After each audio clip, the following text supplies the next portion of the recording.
এই যে আমি এখানে গরুর গোস্ত কেমন বুঝতে পারছো, মানে খুব একটা সুবিধে না, একটা হাড্ডি আর কিছু চর্বির মতো কিছু রয়েছে সেগুলো। তো এখানে আস্ত রসুন দিয়েছি, পেঁয়াজ দিয়েছি গরুর মাংস, সামথিং পানি দিয়েছি, অয়েল দিয়েছি, হলুদের গুঁড়া, মরিচের গুঁড়া, জিরে গুঁড়া, ধনিয়ার গুঁড়া, গরম মশলার পাউডার ইউজ করেছি, আদা ইউজ করেছি। এখন আমি দিয়ে দিব হলো কাঁচা পেঁপে, মানে একটু ঝোলটা একটু ঘন হওয়ার জন্য। এই মাংসটা একটু দীর্ঘ সময় ধরে রান্না করতে হবে, কারণ খুব একটা সুবিধা না, খুব সুবিধা না, বুঝতে হবে তোমাদের, খুব সুবিধা না।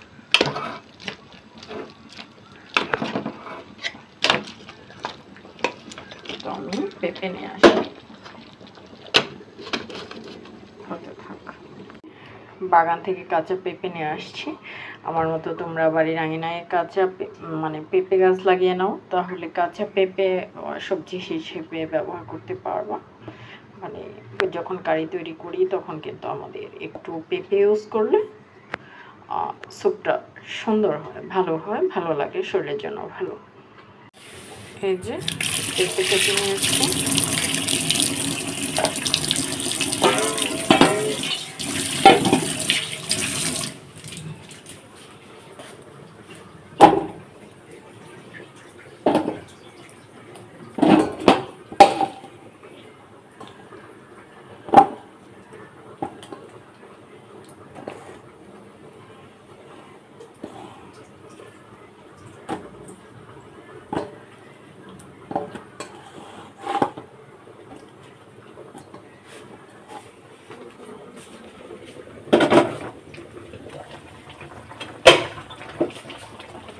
এই যে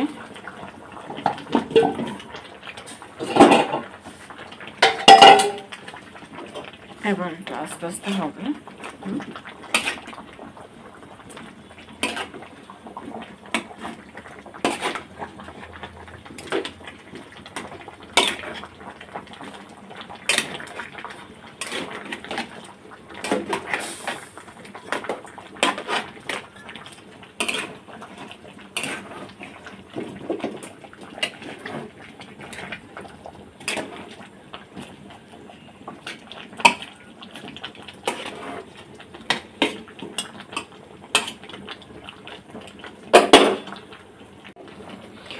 তো এই যে এটা কিন্তু অনেকটা সময় ধরে হবে, প্রায় 2 ঘন্টা লাগবে। ভালো সিদ্ধ পেতে চাইলে কিন্তু আমরা একটু দীর্ঘ সময় অপেক্ষা করতে হবে। এটা কিন্তু ভালো গোস্ত না, মনে রাখতে হবে, খুব একটা সুবিধাজনক বিফ না।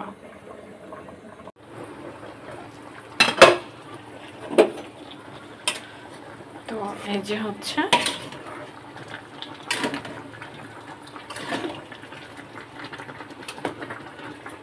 পেঁপে ভিতরে না গেলে কিন্তু এই যে পেঁপের একটা কষ মাংসের সাথে মিশে গেলে তখন কিন্তু ভালো লাগে।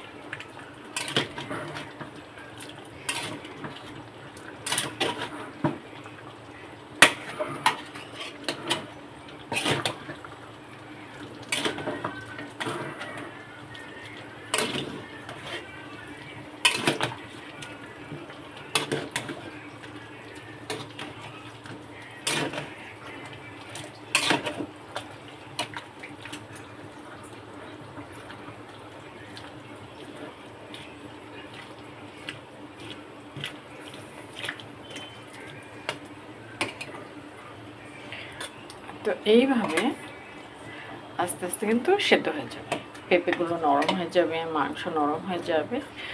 একটু দীর্ঘ সময় লাগবে রান্না করতে। অনেক দিন পরে আমি নূরুন নাহার ব্লগ, অর্নি অর্পির আম্মু, ওমর ফারুক সাহেবের ওয়াইফ, অনেক দিন পরে দেখাচ্ছি তোমাদের এই যে বিফ কারি তৈরি করা। একটু সময় তো লাগবে সেদ্ধ হতে, আমি এখনও লবণ ইউজ করি নাই, একটু পরে করব।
তাপ কমিয়ে দিয়েছি, দেখতে হবে অলরেডি অর্ধেক হয়ে গেছে।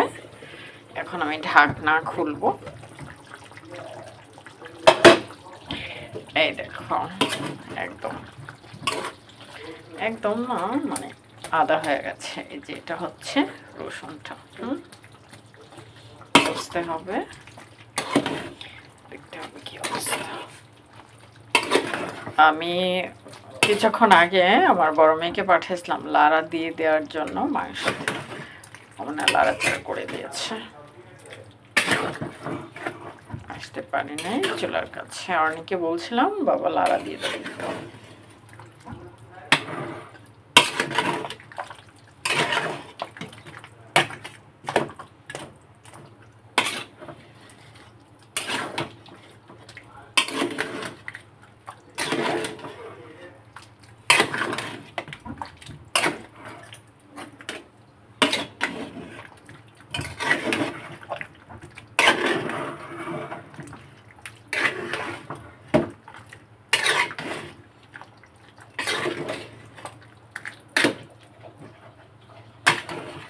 দেখতে হবে আরেকটু আরেকটু হবে। অলরেডি 1 ঘন্টা হয়ে গেছে। চুলা তো অফ হয়ে গেল। আর একটু, আমার মেয়েরা খাবে বলছিল, আর একটু হবে। চুলা বন্ধ হয়ে গেছে একদম, চুলা চালু করতে হবে। ওকে, এখানে আমরা হচ্ছে নর্মাল চাল দিয়েছি, নর্মাল চালের সমান পরিমাণ হচ্ছে মুগ ডাল দিয়েছি, এবং সেই পরিমাণ হচ্ছে আমরা ডাবল পানি দিয়েছি। আর সাথে হচ্ছে আমরা মুসুর ডাল দিয়েছি হাফ হাফ পরিমাণ চাল, এবং মুগ ডালের অর্ধেক হচ্ছে আমরা মুসুর ডাল দিয়েছি, এবং সাথে হচ্ছে আমরা কিছু পেঁয়াজ দিয়েছি। পেঁয়াজের সাথে হচ্ছে হলুদ মরিচের গুঁড়া, জিরা, ধনিয়া, গরম মশলার গুঁড়া দিয়েছি। তারপরে আমরা তেল দিয়ে এটা মিক্সড করেছি, এটা হচ্ছে মাখিয়েছি। এখন সাথে হচ্ছে আমরা এটাতে আদা রসুন অর্ধেক দিয়েছি। এখানে আদা রসুন আছে, আদা রসুন বাটা কুচি করে দিয়েছে আমার মা, কুচিটা হচ্ছে এখানে একটু মিক্সড করেছি। এই যে পেঁয়াজ লালচে হয়ে গেছে প্রায়। এখন আমি দিয়ে দিব তেজপাতা, লং, গোলমরিচ, দারচিনি, হ্যাঁ এসব দিয়ে দিব, দেখাচ্ছি। এর জন্য নিয়েছি তেজপাতা, লং, এলাচ, গোলমরিচ, দারচিনি, এগুলো আমি তেলে বাগার দিয়ে দিব। এই দেখো,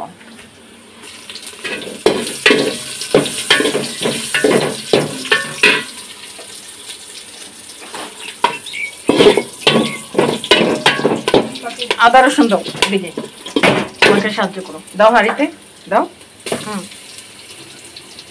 জুল্লু জুল্লু একটা জামা পরে আসছে, এই জামা দেখলি আমার আগুন। একটু পানি লো মগে, ওই যে চালের মধ্যে একটু পানি আনো, বসাবো।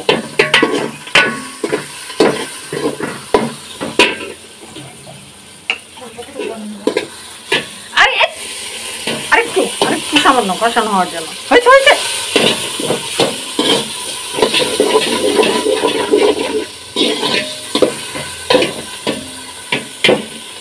বাড়িয়ে দিতে হবে কষানো হওয়ার জন্য। কষানো হোক, গতকালকে মাংস রান্না করেছিলাম সেটা কিন্তু সে কারণে খিচুড়ি রান্না করতেছি। খিচুড়িতে কিন্তু আমি পোলার চাল ইউজ করি নাই, যে চাল দিয়ে আমি ভাত খাই সব সময়, সেদ্ধ চাল, সেটা ইউজ করেছি। দেখাচ্ছি তোমাদের। এই যে এখানে ভাতের চাল আধা ঘন্টা আগে ভিজিয়ে রাখছিলাম, আর মসুরির ডাল, তারপর মুগ ডাল হালকা ভেজে নিয়ে কিন্তু এটার সাথে আবার ভিজিয়ে রাখছিলাম, তো ভিজানো হয়ে গেছে। এখন আমি এটার সাথে দিয়েছি পেঁয়াজ, রসুন, আদা বাটা, রসুন বাটা, সামথিং অয়েল অ্যাড করেছি, এটা মাখিয়ে রাখছি। এখন কষাবো, তারপর ঝোল দিয়ে দিব।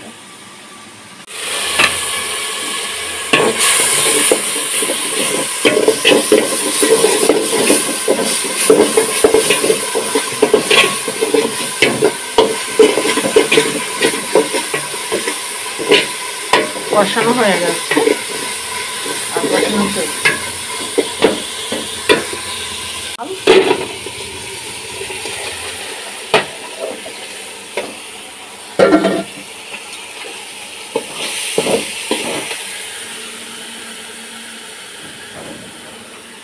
তো এটা এখন ভাজা ভাজা করে নেব। তারপর কিন্তু আমি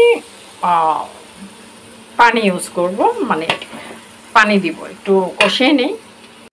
এই যে খিচুড়ি আমি তোমাদের এই পর্যায়ে দেখাইতেছি, কিন্তু আসলে তার মাঝখানে অনেকটা সময় পার হয়ে গেছে। যেমন চাল ডাল একসাথে কষিয়ে নিয়ে তারপর কিন্তু পানি পরিমাপ করে দেয়া হয়েছে।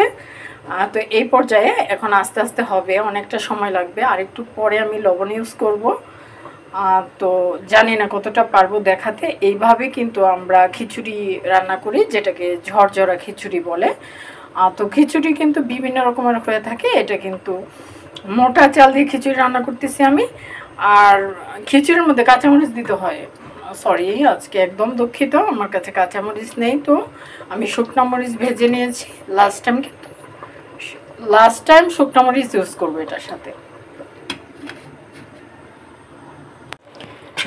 এই যে আমি কিন্তু অলরেডি লবণ দিয়েছি, এটা আসলে হতে সময় লাগবে, একদম মৃদু আছে দিয়েছি।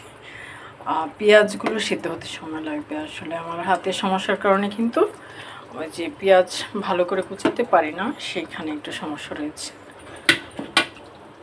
এই যে এখানে শুকনো মরিচ ভেজে নিয়েছিলাম, বলেছিলাম তোমাদের। তো এই যে এখানে একটু লাড়া দিয়ে দিব, শুকনো মরিচ নরম নরম হয়ে যাবে। আমার কাছে কাঁচামরিচ নেই, সেই কারণে এইভাবে আমরা সহজে কিন্তু এই যে কি মুগ ডালের খিচুড়ি, মুগ ডাল দিয়ে, মসুরির ডাল দিয়ে, চাল দিয়ে নিরামিষ খিচুড়ি রান্না করতে পারি। এটার সাথে তোমরা ডিম ভাজা করে খেতে পারো এই খিচুড়ি। তারপরে গরুর মাংস দিয়ে তো অবশ্যই, ইলিশ মাছ ভাজা, এইসব দিয়ে কিন্তু এই খিচুড়ি খাওয়া যায়। তো এই যে এখন মানে বলতে গেলে হয়েই গেছে, একদম মৃদু আঁচে দিয়েছি, এটা হবে।